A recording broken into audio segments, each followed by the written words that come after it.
Hi guys, so in this video we're going to be looking at the thesis statement, and by the end of this video I believe that you will be very sure about what a thesis statement is and how you can write one. So let's have a look at these examples.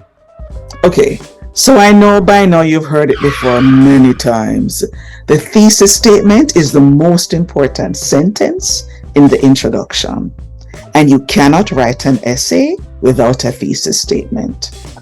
I am saying it again and again and again and again and again because I want to make sure that I don't get any more essays which just ramble and just go like you're just walking through a forest and you're picking and you're just chewing.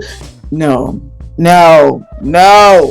We want focus and we want direction. Now, the thesis statement is going to make it very clear to the reader that you have a position, or you have a thought, or you have a claim. So your goal when you write your thesis statement is to let us know your position or your claim about the topic. You must have a claim, which means you must have an opinion. No opinion, no thesis. No thesis, no essay. So, chain of events, okay? So the first thing to note is that a thesis statement must tell us the topic. We have to read and know what the topic is. And we have to know what your opinion of the topic is. Native Americans have made many valuable contributions to modern U.S. culture. What's the topic? Native Americans. What's your opinion or your claim? They have made valuable contributions to modern U.S. history. That is your position or your claim. And your essay will be showing us why you say that is so. Another example, young people in my culture have less freedom than young people in the United States. What's your topic? Young people in my culture. What's your opinion? That they have less freedom than young people in the United States. And before I go on, let me mention that these examples, not all, but these right here, are all from the textbook Writing Academic English. So they're not my original thoughts. Okay, another example. The large movement of people from rural to urban areas has major effects on cities. Once again, what's the topic? The large movement of people from rural to urban areas. What's your opinion? That has major effects on cities. That's your claim. That's your thesis statement. Now, this is a basic thesis statement, and we expect at least this in any academic essay. We must know the topic and we must know your opinion. But that's basic. Now let's talk about what to do to make it a little bit more sophisticated or less basic. And we do this by actually adding the subtopics or the supporting points that will be discussed in the body. So for example, Native Americans have made many valuable contributions to modern U.S. culture, particularly in the areas of language, art, food, and government. So the part in green, and I should have had the word language in green, my bad.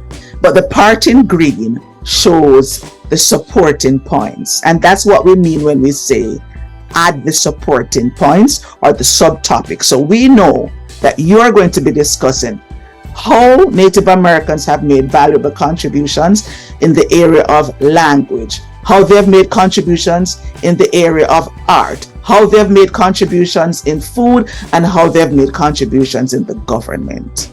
That's what we mean. Here's another example. Young people in my culture have less freedom than young people in the United States in their choice of where they live, whom they marry, and what their job is. So that you'll see in the example before, when I had this sentence, it had nothing to do with where you live, whom you marry, or where you work, or what kind of work you have. Now, by adding it, you've made your thesis statement a little bit more sophisticated and more informative for the reader. So you have your topic, young people in my culture, you have your opinion or your claim, have less freedom than young people in the United States, and you also have the subtopics or the supporting points which will prove your claim, and that's where they live, whom they marry, and what their job is. And try to make it parallel. Where, whom, what. You want to make sure that you maintain parallelism when you write your thesis statement. Okay, so the last example is the large movement of people from rural to urban areas has major effects on a city's ability to provide housing, employment, and adequate sanitation services. Once again, that's parallel. So this is another example of including the subtopics or the supporting points. So you know that when you read the body of the essay, you're going to be looking at the effects of the city's ability to provide housing, provide employment, and provide adequate sanitation services. Once again, quite parallel. Now, next level is when your thesis also tells us the pattern of organization. Simply from reading, we can tell what type of essay it is. This is ideal. Yes, we want to know the topic. Yes, we want to know your claim, but it would also be ideal if we know what pattern of organization to expect. Meaning, is it a cause and effect essay? Is it a compare and contrast essay? Is it a problem solution essay? Now, like I said, many times instructors don't tell you what type of essay you are expected to write because they are assuming that college students have already gone through writing courses that have told them about the different types of essays, and they're expecting you to use your critical thinking skills to read the essay question and say, oh, this is asking me for a problem solution essay, like what I'm asking for my intercultural communication students. So let's look at a few examples. Okay, when you're on the wait list and you desperately need to get the professor to offer you a position in their class, follow these 4 strategies to get a positive outcome. Now that is a process essay because you're saying do this, then do this, then do this, then do this. So once we read that, we know what you're talking about, being on the wait list. And we know your opinion. You can get a professor to offer you a seat. And we know how you plan to organize your essay because you're going to tell us the process. Okay, another example. There are several differences between a high school essay and a college essay. I've been saying it, so you know that's true, yeah? But I've also made you know I'm going to be writing an essay where I compare and I contrast the differences between the two. Another example, and I'm using a lot of examples that my college students should be able to relate to. My classmates and I spent 3 class periods creating what we consider to be an A+ oral presentation. I want some of those guys, seriously, those A+ presentations. But this is telling you a process. So we know you're going to be telling us once again the process. Or let's say you decided to write something like this. The beginning stages of writing a group presentation is the time for the group to discover ideas and plan how to present them. And this can be accomplished through free writing, brainstorming, clustering, and outlining. Once again, this is going to be a topical kind of essay where you speak in terms of just the topics. It's not a process here. It's just topics. So this is another example. And here's another example of cause and effect. Immigrants who come to Canada having few skills other than farming experience greater difficulty in finding a job in most provinces. Cause and effect. What's the effect? They find it hard to find a job. What's the cause? They have few skills. So that would tell you that it's a cause and effect essay that you should expect.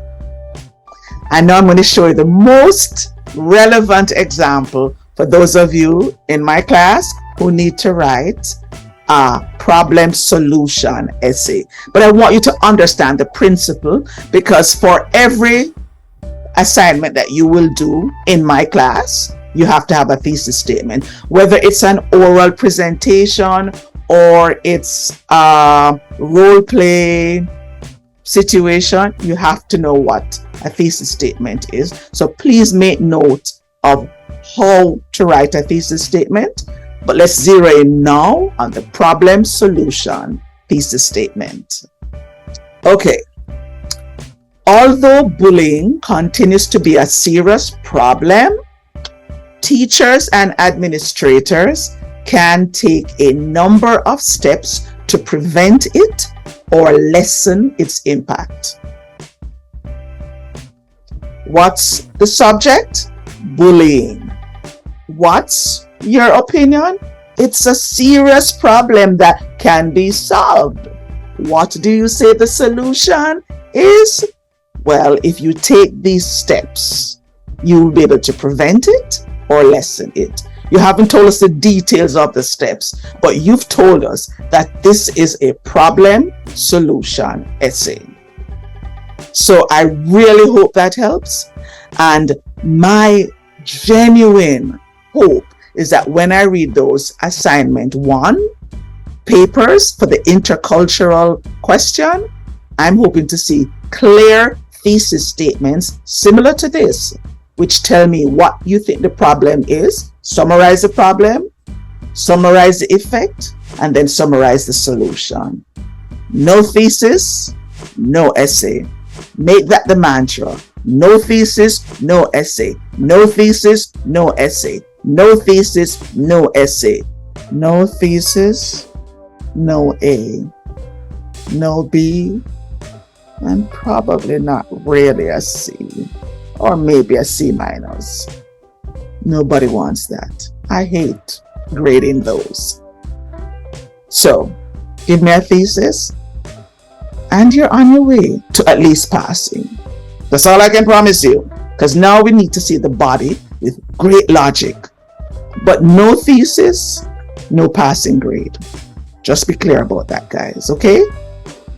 Okay, so I think I've told you everything that you now need to write a really fully developed problem solution essay. For those of you who watched that video series with College Professor Explains, that's all a series. How to write a conclusion, how to write an introduction, how to write your thesis statement, how to write the problem effect solution essay, and how to develop the body of the paragraph. Those are 5 important videos.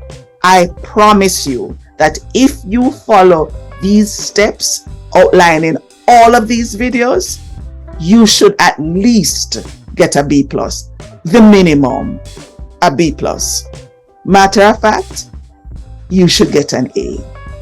But you have to follow these steps. There's no other way. So I hope this helps. And for those of you in my intercultural communication class, you still have a week. That's good time. Start now. Get her done. Get her done, guys. You can do it. I know you can do it. And I really want to see some A's, okay? So thanks for watching this video. I know this was a bit of a time commitment to watch all of them and to take notes, but you know what? The reward is going to be great. So thank you for watching. Until I see you in the next video, bye for now.